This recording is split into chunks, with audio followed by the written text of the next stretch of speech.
I'm now going to introduce you to Steve MacLellan. So he is the financial engineer, and he's fascinating to me because he has this engineering background and he has dedicated a tremendous amount of passion and creativity to working with people on their money mindset.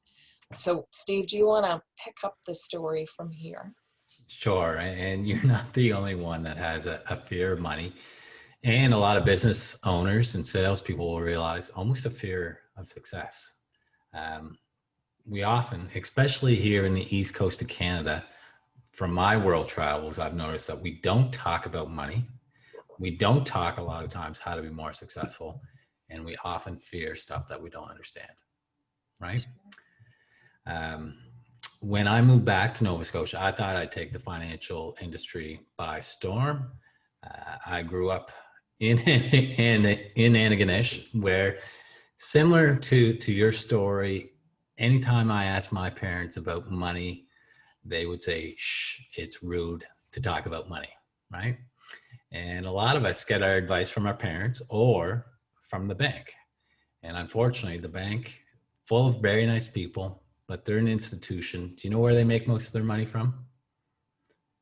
Is generally from people being in debt. So we get a majority of our advice from an institution that wants you to spend more money. And this is something I picked up along my travel. So I went into environmental engineering with the goal of making the world a better, cleaner place, and actually went into the oil and gas industry.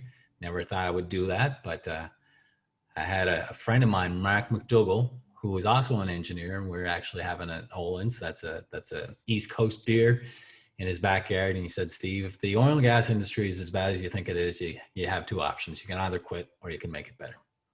So I spent 15 years in the oil and gas industry trying to make it better, and got a reputation that actually brought me to the East Coast, brought me back home where my heart's always been. And among those times, I remember sitting down with this old fella. He had no hair, he was bald, he had glasses, just like he was my age. And he said, "If I could give you any advice, Steve, any financial advice, just do whatever Warren Buffett does." And do you know what my response to him was? "Who's Warren Buffett?" I actually thought he meant Jimmy Buffett, the guy that sings Margaritaville. Why would I take advice from him? But Right. Warren Buffett is the most successful investor of all time, but he also offers great advice, practical advice for everyone. And something that I've really instilled into my practice is his philosophy, the philosophy of the wealthy: pay themselves first, so they invest first and spend what is left over. Right. And if you can guess what the philosophy of the middle class is, it's generally the opposite. It's to spend first and invest what you have left over, which is typically zero. Right. Right. Right.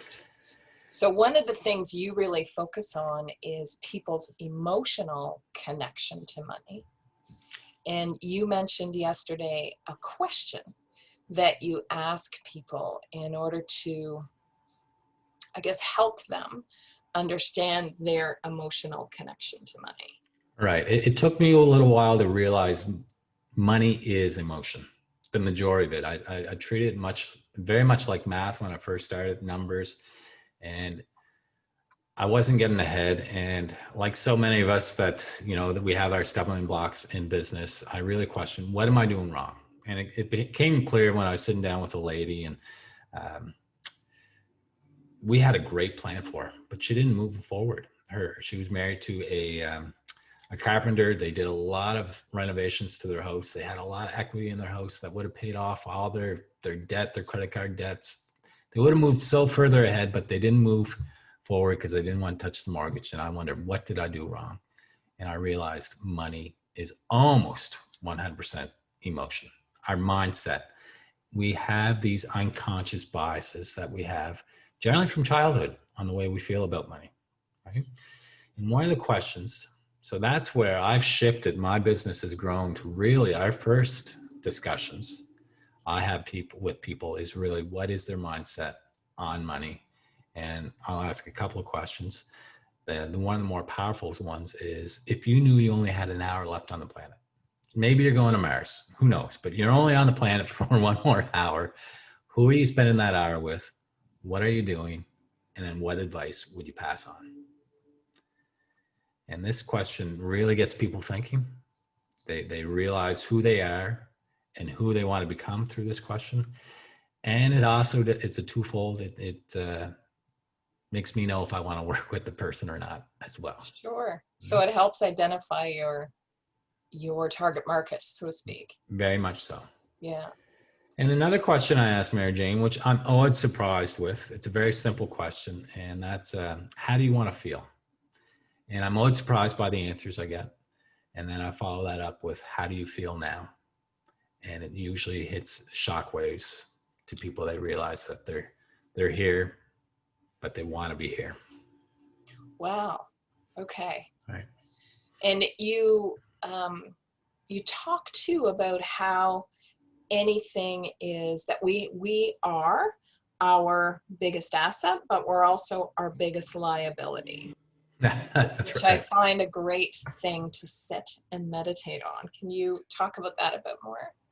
Yeah, when I ask people what is their biggest asset, they'll usually say their house. Some will even say their car or their savings plan.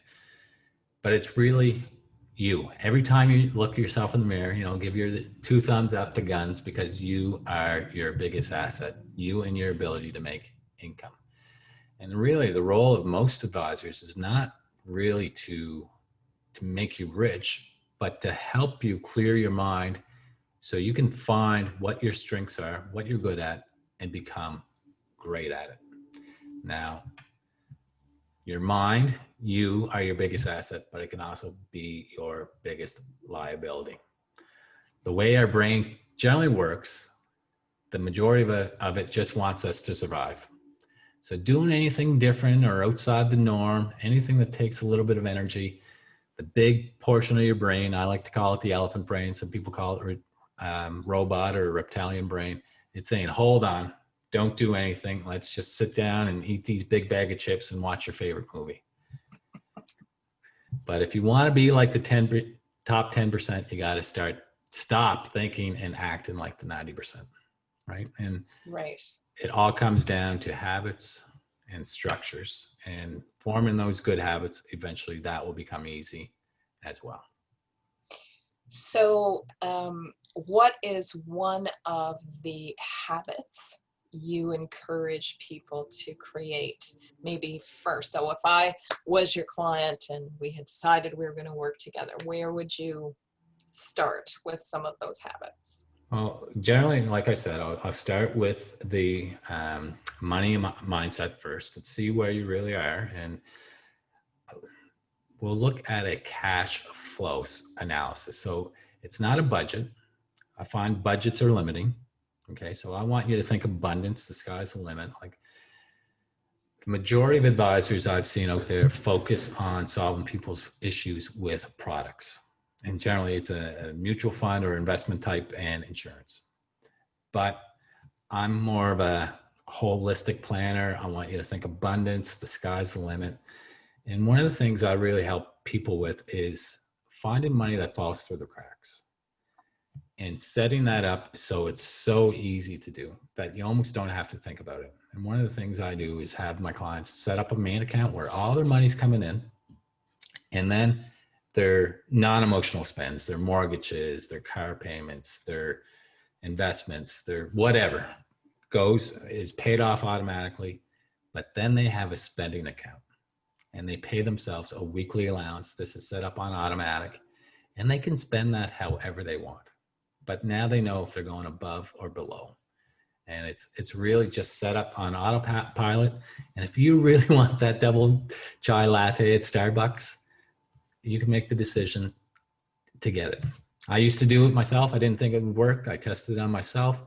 I used to get a McDonald's egg and sausage McMuffin every morning and a coffee, only a couple dollars every day. But then I start doing that and I get it when I really want it now. So if I'm really craving an egg McMuffin, I go get it. I enjoy it that much more. And generally I stopped that habit, saved money, but I also lost about 10 pounds as well. So Alexia is saying solutions of the mind, and Bernice is saying that she loves that idea of the bank accounts. That makes great sense to everybody. Do you find that it's difficult for people to create those new habits? Is it a difficult transition for some people? There is a little bit of heavy lifting at first. But again, when my practice is really a 3-step process. It's getting clear on your mindset, the motivation to actually do something, and then the methods to make it happen. And the methods I try to align on the way we think and the way we act. So I would generally say once you can get your mind shifted that this is something you want to do, everything falls into place quite easily. Okay. All right. And we talked a little bit about some of the people that have helped you with your mindset. And one of the ones that we had in common was Gary Keller and the One Thing. What are the other sort of mindset individuals that have come to really influence you in your career? Hey, that's a great question. And if I can offer any advice, that one of the biggest pieces of advice out there is surround yourself with professionals. Surround yourself with people that are going to raise the bar. Power of association is so important. And I like to take it a step further, kind of a rule of thirds, where you spend 1/3 with someone that's going to raise you or help you get to that next level. And I don't mean to sound elitist at all, but another third of the time with people that are your same stature, and then a third of the time that you can actually bring up, right? Because if you spend too much time with one group of people, it can be exhausting, right? The One Thing, I actually got that right here beside me. Definitely one of my favorite books, especially for business owners. I think it's fantastic. For money books, I just Unshakable by Tony Robbins is a fantastic book. And I just finished reading Limitless by Jim Quick.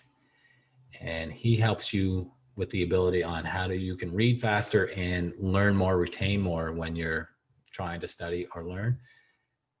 There are 3 awesome books. They're on my shelf. They're ones that I reread, and they all have one thing in common, and that's the power of you and finding what you're good at and become great at it. That's great.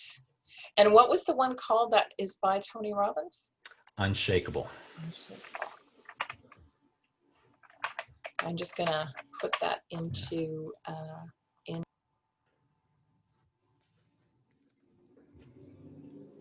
What I like about Tony Robbins is he goes right to the best, sources the best, and then puts it in an easy to read format.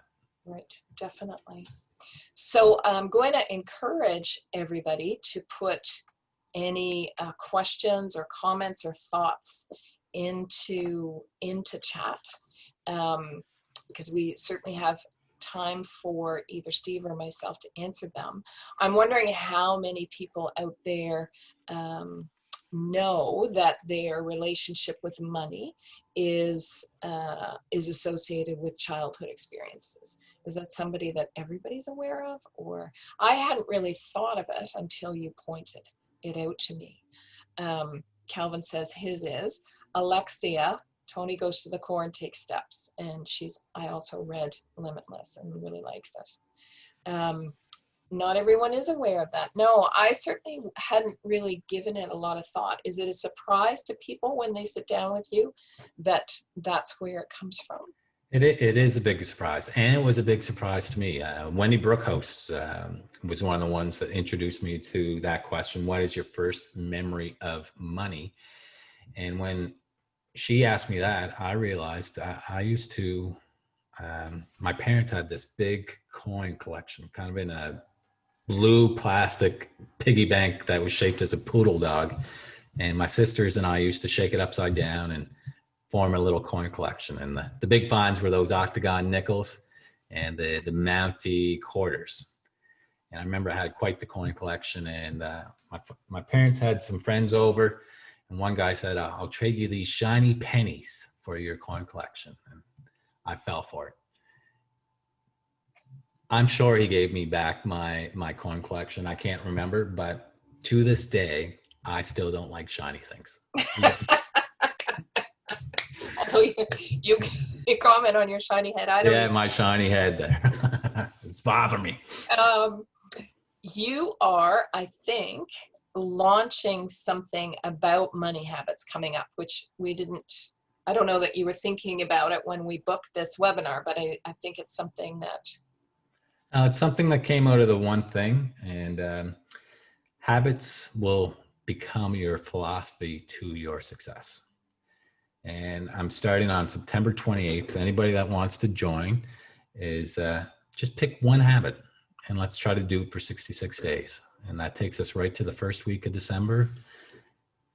One habit, it might be for health, it might be spiritual, it might be financial, but just pick one habit and try to do it for 66 days. We make a big X every day. We form a community. And then when we're done, there's going to be a big celebration to celebrate. All right, I like that. Bernice has shared, as a solopreneur and mom, I have started talking to my kids about money and budgets. I struggle to get the banks to work with me, understanding that I will never be without work because I work for myself. So the bank doesn't understand that she's not going to be without work because she works for herself. I feel for you because I know that feeling. And when I left the comfort of the engineering world and started my own business, the banks are generally out there to help you when you got a ton of money, right? When you don't really need their help. That's when they're your best buddies. But when you actually need them, they're nowhere to be found, right? And that's why I think the advice from an independent advisor, not someone that's trying to reach a quota or, is employed and wants to keep their job, but someone that's independent and reputation means everything, is out there to help you and give you the proper advice. So there are ways to get funding and additional help. And that if that's something I can help you with, that's something we can talk about offside. And Joyce is sharing that years ago, she did set up several bank accounts and did a similar thing to what you're talking about, mortgage, taxes, etc. And she paid off her mortgage in 13 years, and the bank flagged her for doing this, saying that she had too many accounts. That's actually, I know you're saying LOL, Joyce, but I find that actually kind of a sad story. And when we say that, it makes me think of my children and my grandchildren and how they're influenced by the banks with that first credit card and so on, to not develop a positive relationship with money, Right. So yeah, banks aren't exactly our friends with money. That's true, and that's sad. I find that sad. One of the things I want to point out is some of you already know that you're going to get a copy of this slide deck and a few other things from me for attending this webinar, but you're also going to end up with a link to participate in Steve's habit challenge. So I'll be there. I'm not sure what my new habits could be, but I'll be there.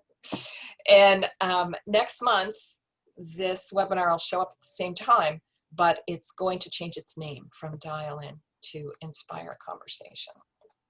And in October, we're actually going to talk about how does your online reputation inspire conversations, or maybe make them go awry. And my guest is Nader Najad, and he is the founder and director of his own company, which actually specializes in online reputation management, which fascinates me. How you find out what people are saying and if there's anything you need erased or amplified, and how he does that. It's pretty fascinating. And also, my belief, as most of you know, is that in terms of sales, every sale is the result of a conversation like this one. And I am working with people to provide them with a process to make that happen. So that's also available at inspire-conversation.com. Any other questions or thoughts that you want to share with Steve? Thanks, Bernice, about the name. I appreciate that. But any questions for Steve, don't be afraid to put them into chat. Make sure they're coming to both panelists and attendees. Verity, Steve, I have 21-year-old twin sons who both have more than 25K in savings that they haven't put to work for them. They don't want to be told what to do by mom, but they don't need money for school much longer. How can I encourage them to get expert advice that speaks to their age group?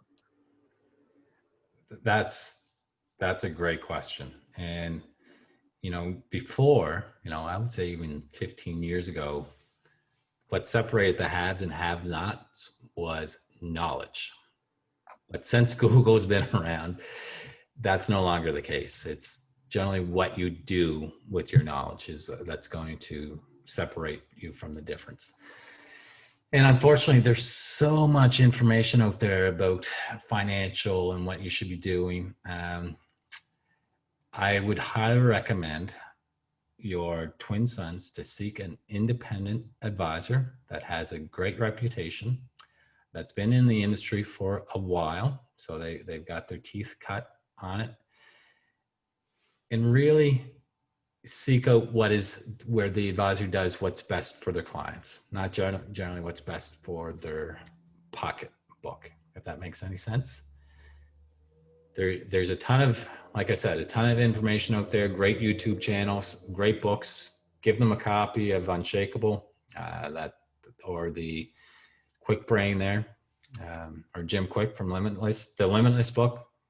I think that's what my mom did. Listen, we didn't talk about money, but my mom did leave the book, The Wealthy Barber, on my bed when I was in grade 10. I read it and I followed it. I thought everybody did, but I didn't realize very few people actually not only look for financial advice, but then follow it. So that's my advice to you in a long-winded way. Give them a couple of books to read. Just leave them on their bed. Yeah, and if they're not readers, most of those books are available as audiobooks too. That's right. And when Steve, let them know your website address, and also when you receive this slide deck from me, you'll have a link to right. Steve's, but let them know how they can find you.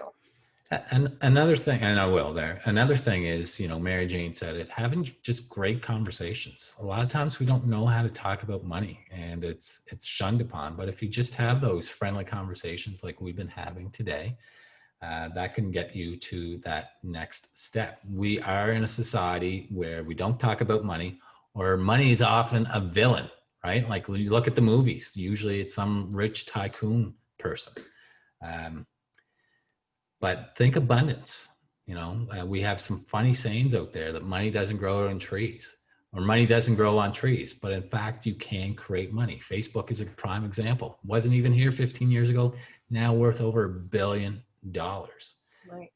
So Kathy Cornelius is commenting. So she's saying, I have someone that many years ago set us up with a retirement plan that's backfired. How does Steve get paid to work with someone? Is Steve someone that helps and reviews this to help fix the backfire? It is something I do. So I think it's the engineer on me. I've figured out what my strength is, and it comes with planning, the design. And that's what I love doing. I love the problem solving and the planning. And I do review what other people have done. And if it's great. If I can make it better, I'll do my best to make it better. Okay, Kathy, there you go. And Verity's thanking you for the pointers and the books. Both of her sons are readers, so that's fantastic. Kathy's saying thank you.